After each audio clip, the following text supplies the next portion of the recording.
जी, मेरी कही हुई बातें तुझे याद है? जब मैंने विदाई के टाइम तुम्हें वो बातें कही थी। एक बार फिर बोल देती हूँ, अमल करना। पहला, बड़ों की इज्जत करना, छोटों से प्यार करना। दूसरा, कभी भी किसी की बातों का ना जवाब मत देना, उल्टा जवाब मत देना। हाँ, और तीसरा, अपने दहेज का जो सामान है ना, उस पर कभी आंख उठाकर भी मत देखना, मतलब कभी घमंड मत करना। ठीक है बेटा?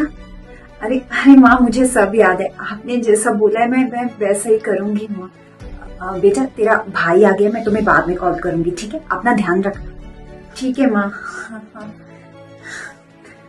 चली कहीं की बहू, मुझे ना तुमसे एक बात कहनी है। जो तुम्हारा दहेज आया ना, दहेज में तेरे साथ जो कुछ भी आया वो तेरी ननद के साथ जाएगा। मेरा कहने का मतलब ये है कि तुम्हारी ननद की शादी होने वाली है। तुम्हारे साथ जो भी दहेज आया वो तेरी ननद के दहेज में जाएगा, समझ गई? हाँ, पर वो दहेज का सामान मेरे वो यहाँ का रिवाज है। आगे मैं एक शब्द नहीं सुनूंगी और मेरे सामने जुबान चलाने की जरूरत नहीं है। मम्मी ने क्या कहा? ठीक है सासू माँ, आपको जो सही लगे ठीक है। अब जा, मेरा मुंह क्या ताड़ रहे, मेरे लिए चाय लेकर आ। ठीक है, मैं अभी आपके लिए चाय लेकर आती हूँ मम्मी जी।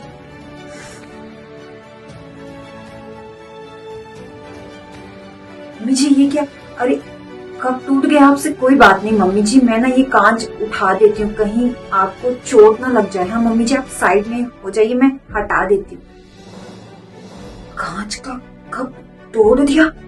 अरे बुढ़िया, तेरी हिम्मत कैसे हुई दहेज में जो भी मेरा सामान आया है उसको हाथ लगाने की? इतना महंगा कप तोड़ दिया? मैं अमीर घर की हूँ, मेरे साथ बहुत सारा दहेज आया है।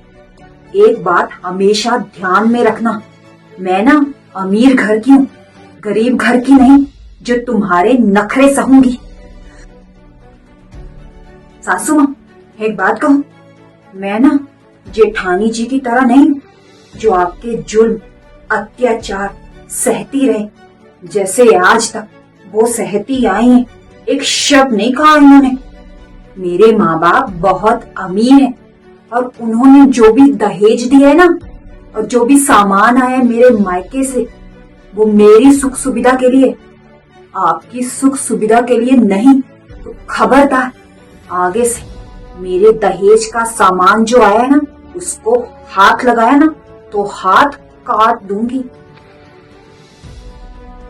वैसे भी जेठानी जी खाली हाथ आई हैं, मैं खाली हाथ नहीं आई हूँ, बहुत सारा दहेज लेकर आई हूँ और मैं आपके नखरे नहीं सहूंगी जैसे बड़ी भाभी जेठानी जी सहती हैं। हाँ।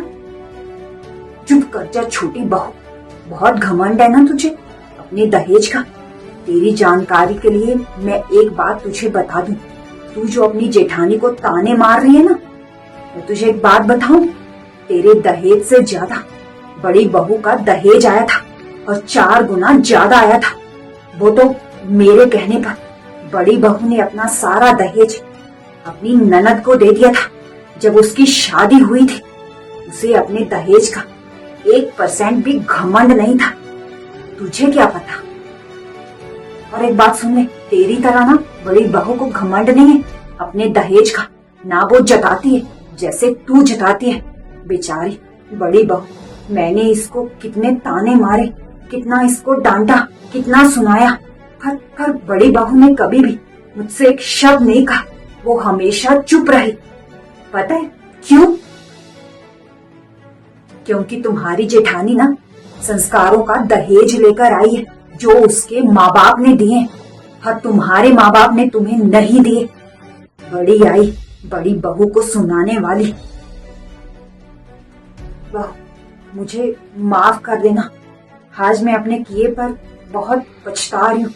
मैंने तुम्हें कितने ताने मारे, कितना डांटा, कितना सुनाया, पर तुमने कभी भी बहू एक शब्द नहीं कहा। चुपचाप सब सहती रही। और इस घर के प्रति जो भी जिम्मेदारियां थी वो तुमने अच्छे से निभाई बेटा। आज मुझे बहुत पछतावा हो रहा है अपने किए पर। बहू, हो सके तो मुझे माफ कर देना बेटा। मम्मी जी, आप माफी मत मांगिए, मैं तो कभी भी आपसे नाराज नहीं हुई। अब आप जो भी कहती है मुझे बुरा नहीं लगता।